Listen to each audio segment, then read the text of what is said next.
Sometimes it takes my breath away how much of a privilege it is to do Good Day Orange County and bring the stories to you, because in discovering them, I learn so much and I meet the most incredible people, and it is always a gift to share amazing people doing amazing things with our Good Day community. And today is super special for me. I met Gayle Young because she wrote a book. She wrote a great book. She wrote a memoir that you will either hear or have already heard about on today's show.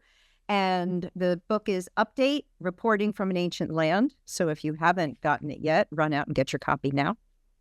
Quick plug, Gayle. Thank you. And also Pari Ibrahim, who I've known for a number of years. And we've also covered her story about the Yazidi genocide in Iraq in the 90s under the Saddam Hussein regime. And now, in a similar way to Gayle's story of her own life paralleling the track of Zenobia, the Syrian queen 17 centuries earlier, Gayle's own life is intersecting with Pari's life in Iraq and telling it from a different perspective. While Pari's family and her people lived through that horrible time period, Gayle covered it. And Gayle was living in Iraq for CNN at the time. And so she's going to give us, in her own words, what is reporting from an ancient land. It's an update of a different perspective. Gayle, thank you for coming back. And thank you for talking about this very different topic with us. Well, thank you, Lauren, for having me. It's an important topic, and I'm glad you're tackling it.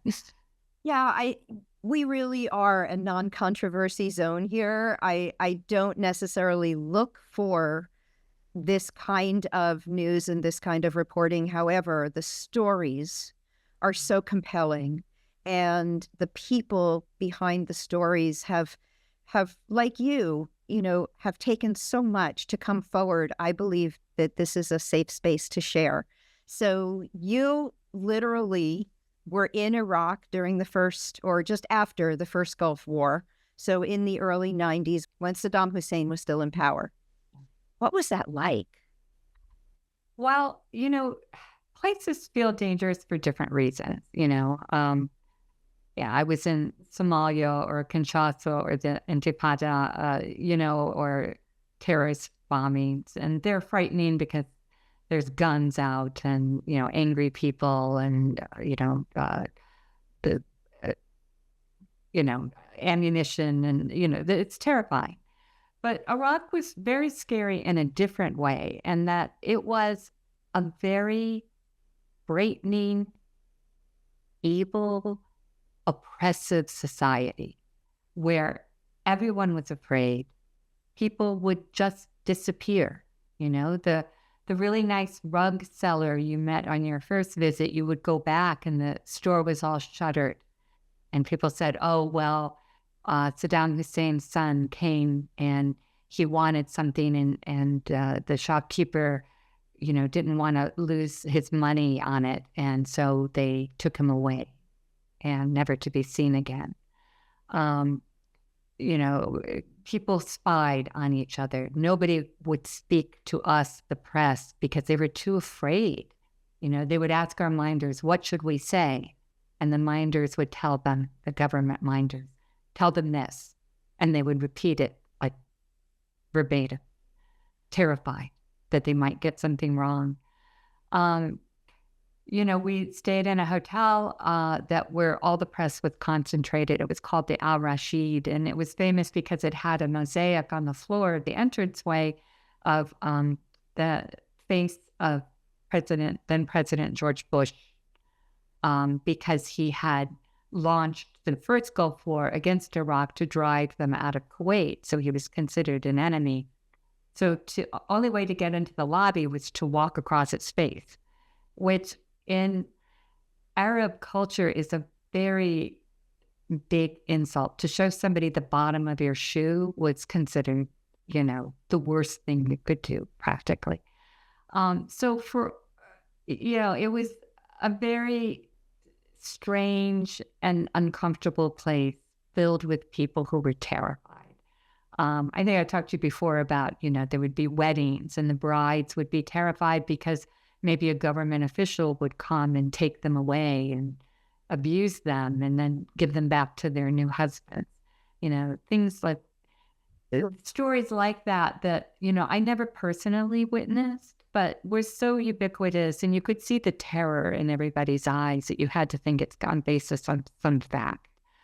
Um, Iraq had lost the war, but they were sullen about it. They had signed a treaty, and one part of their treaty was to destroy the weapons of mass destruction that they had threatened to use in the war, the first Gulf War, and had used before that in the 80s against Iran and against Kurdish populations.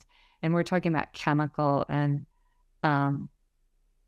warheads and biological warheads. And I did some stories that were very, that were sort of, what's the word, scoops, or they were exclusive access that we had, which I can talk about if you're interested.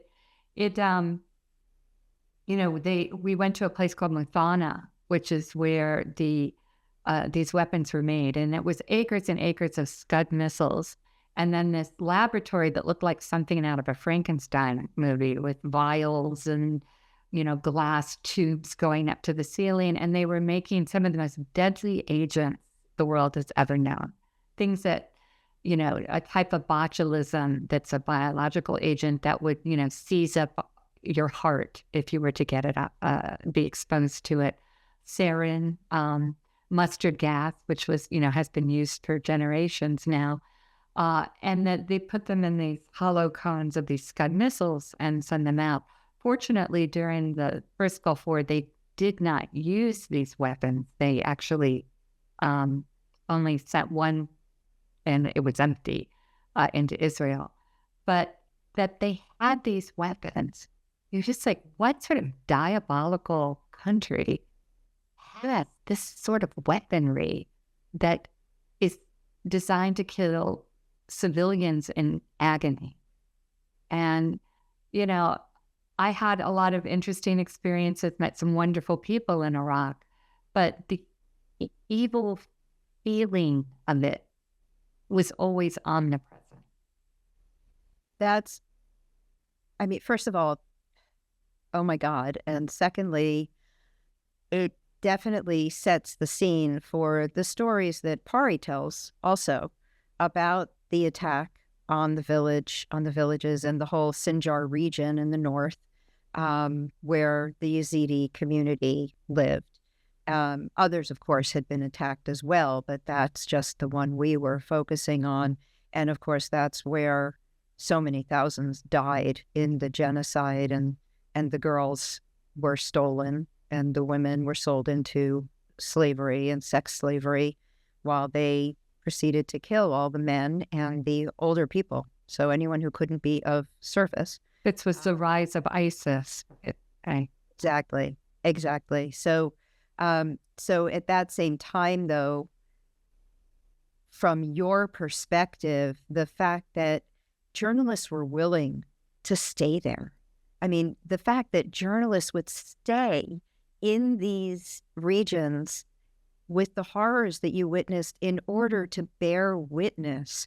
I don't think there's enough thank you in the world to really express what people need to know. Well, I think the stories of the Yazidi themselves have been so powerful. There have been, award-winning books by some of the women who were abused at that time. This was, I think, this was after the period that I was there. I think it's really important for, us to hear directly from those who had been harmed. But sometimes, especially in the heat of the moment, they don't have that outlet. They don't have that luxury of speaking up for themselves. So there is a role for journalists to go in and to speak on their behalf and let people know what's going on. But, for your other guest, Pari, she now has the ability to speak out, whereas before her and her family may not have been able to. Well, they escaped right at the time that you were there. So they escaped in the early 90s.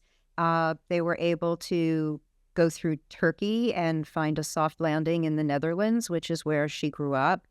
But then at the time of the genocide in 2014, she could not turn her back on her community. And so she went in as an unofficial journalist to bear witness to what was happening to her people. And now there are videos of the young women who have been returned, who have been found, not that they were returned by choice.